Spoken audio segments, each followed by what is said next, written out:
On August 15th, 1971, a man sat in front of a camera. He straightened his tie. He looked directly into the lens. And in 18 minutes, he changed every dollar in your wallet forever. Most Americans watched that speech. Most Americans clapped.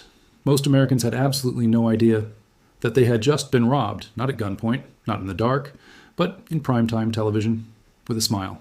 What you're about to hear is not a conspiracy theory. It is not an opinion. It is not political propaganda. Every single fact in this video is documented in government records, in Federal Reserve archives, and in the words of the men who were actually in that room. This is the story of the day America defaulted, and why nobody called it that. But before we get to that room, we need to understand the world that made that room necessary. Because no decision in history happens in a vacuum. Every crisis has a beginning, and this one begins not in 1971, but 27 years earlier. To understand what Nixon did in 1971, we need to go back to 1944. World War II is almost over. Europe is destroyed. Entire cities have been burned to the ground. Factories are rubble. Roads are gone. Japan is collapsing, and the entire world needs to rebuild. But rebuild with what? Every country's currency is worthless. Germany's money was used as wallpaper because it had no value. Nobody trusts anybody's paper money. Trade has collapsed. International commerce is paralyzed. The world is broke, and it needs a solution. So in July 1944, representatives from 44 countries gathered in a small hotel, the Mount Washington Hotel in Bretton Woods, New Hampshire. They came with one mission, to build a new financial order for the world. And they made a deal that would shape the entire world economy for the next 27 years. The deal was simple. Every country's currency would be tied to the US dollar, and the US dollar would be tied to gold. $35 per ounce. Fixed. Guaranteed. Not approximate, not flexible. Fixed.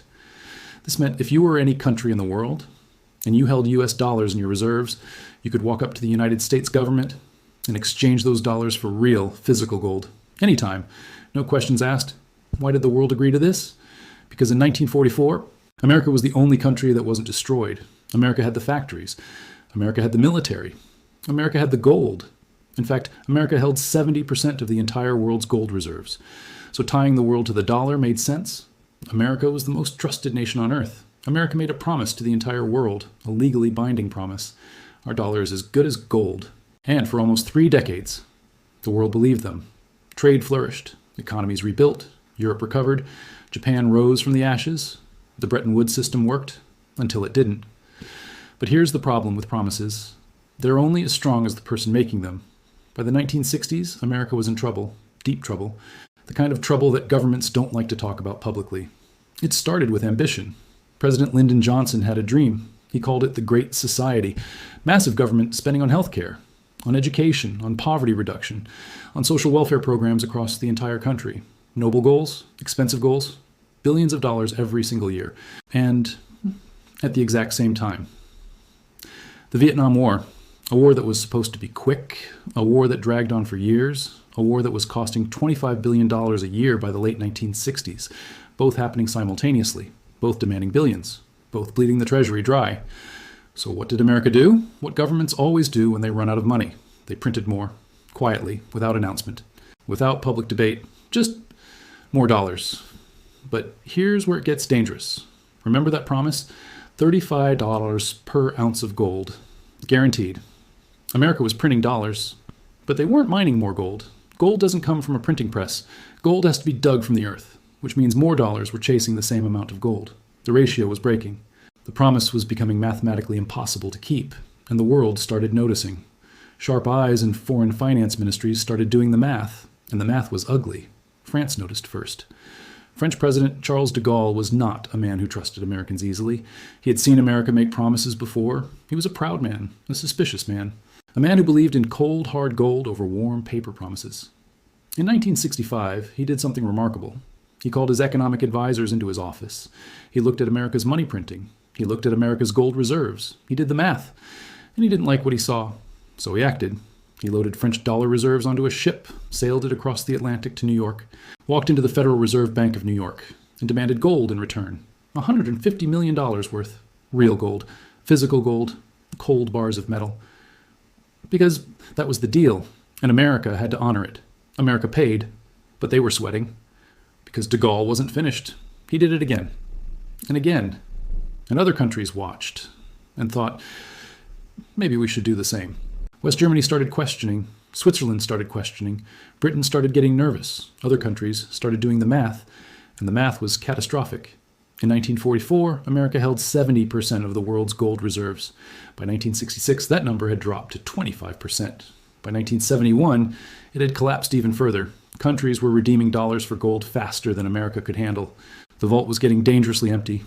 And in the world of finance, when a vault gets empty, panic is never far behind. America was facing a bank run, not from its own citizens, but from the entire world. It's August 1971. The situation has become critical. Britain has just requested to convert $3 billion into gold. $3 billion in one request. The U.S. Treasury looks at its gold reserves. The numbers don't work. Something has to be done immediately. It's August 13th, a Friday afternoon. Nixon's chief economic advisor, John Connally, picks up the phone. 15 calls go out. 15 men are summoned. Top economists, Treasury officials, senior advisors. The instruction is simple. Come to Camp David. Tonight. Tell no one. Camp David. The presidential mountain retreat in Maryland. No press allowed. No public announcement. No record of the meeting in official schedules. Complete and total secrecy. These 15 men, in one weekend, would make a decision that affected every human being on planet Earth. And most of them had no idea what they were walking into. Paul Volcker was there, a brilliant economist. Later, he would become one of the most powerful Federal Reserve chairmen in history. He described that weekend as the most important economic meeting of the 20th century. George Shultz was there. Herbert Stein was there. Treasury Secretary John Connally ran the room. A Texan, tough, decisive, unapologetic. The debate inside Camp David was fierce. It went deep into the night. Some advisors said, "We cannot break this promise. The world will never trust us again." Others said, "If we don't act now, America goes bankrupt by Monday morning." Some suggested temporary capital controls. Some suggested emergency loans from allies. Some suggested publicly admitting the problem. Connally shut that idea down immediately. "We are not going to beg." Nixon listened to everyone. Nixon paced the room. Nixon made phone calls alone. And then on Sunday evening, Nixon decided. Sunday night, August 15th, 1971, 9 p.m. Eastern Time. Nixon interrupts the most popular TV show in America. Bonanza, a beloved Western drama. 50 million Americans are watching. Suddenly, Nixon appears on screen. Serious face, dark suit, American flag behind him. He spoke for 18 minutes. He talked about the cost of living. He talked about protecting American jobs. He talked about foreign currency speculators attacking the dollar. He proposed a 90-day wage and price freeze. He announced a 10% tariff on imports. He spoke with confidence. He spoke with authority. He made it sound like strength. He made it sound patriotic. And then, buried in paragraph 7 of his speech, almost like a footnote between bigger announcements, he said it. "I have directed Secretary Connally to suspend temporarily the convertibility of the dollar into gold." 14 words. 14 words that ended 27 years of financial promise. 14 words that changed the global monetary system forever. Temporarily. He said temporarily. He said it clearly, deliberately, calmly, temporarily. That was 54 years ago. The dollar has never been convertible to gold again, not for one single day. Temporary became permanent. The promise died that night. It just didn't have a funeral. The next morning, the world woke up confused. Finance ministers across Europe were already at their desks at 6 a.m. Phones were ringing off the hook. Emergency meetings were called in London, Paris, Bonn, Tokyo. Currency markets were in chaos. West Germany's finance minister said, "The Americans have grabbed us by the throat." French officials called it America's unilateral declaration of financial war. Japan's government was stunned. Their entire export economy was built around the dollar system. The British Chancellor of the Exchequer called Washington repeatedly. Nobody picked up. The decision had been made. The world would just have to adjust. But here's the most fascinating reaction of all.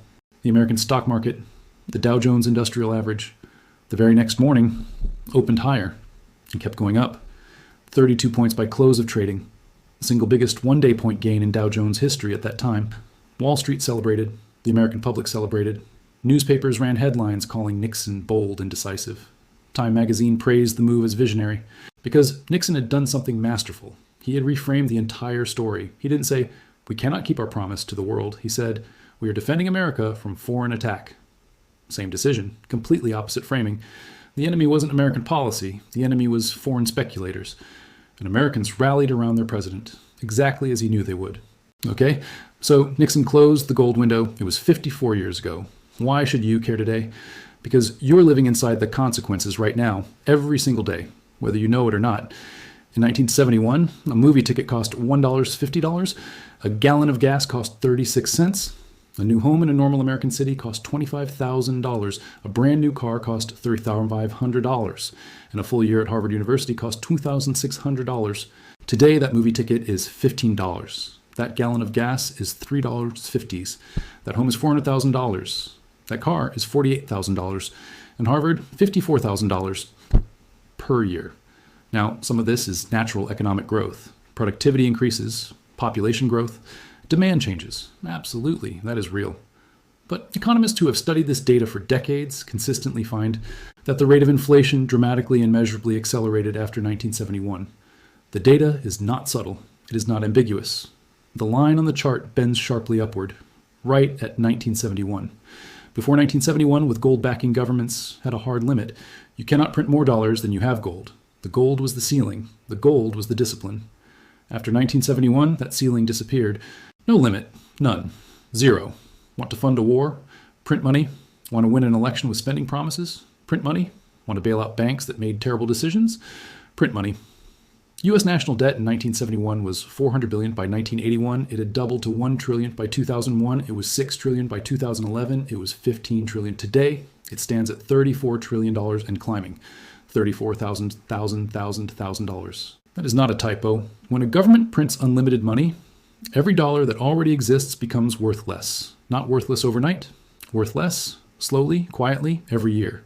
This is inflation, and inflation is the most invisible tax ever invented. It does not come with a bill. The IRS does not send you a notice. No politician stands up and says, "We are taxing your savings today." It just happens, quietly, consistently. Your grocery bill goes up, your rent goes up, your insurance goes up, your children's education costs go up, and your salary struggles to keep pace. You didn't vote for this. Nobody asked you. Nobody explained it to you in school.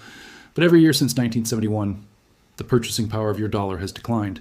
Since 1971, the dollar has lost over 85% of its purchasing power. That means $1 in 1971 buys what 15 cents buys today. Think about that. Nixon didn't just close a gold window in 1971. He opened a door to unlimited government spending, a door to unlimited money creation, a door to a financial system where discipline was optional, and the bill for walking through that door is paid by every ordinary working American, every single day.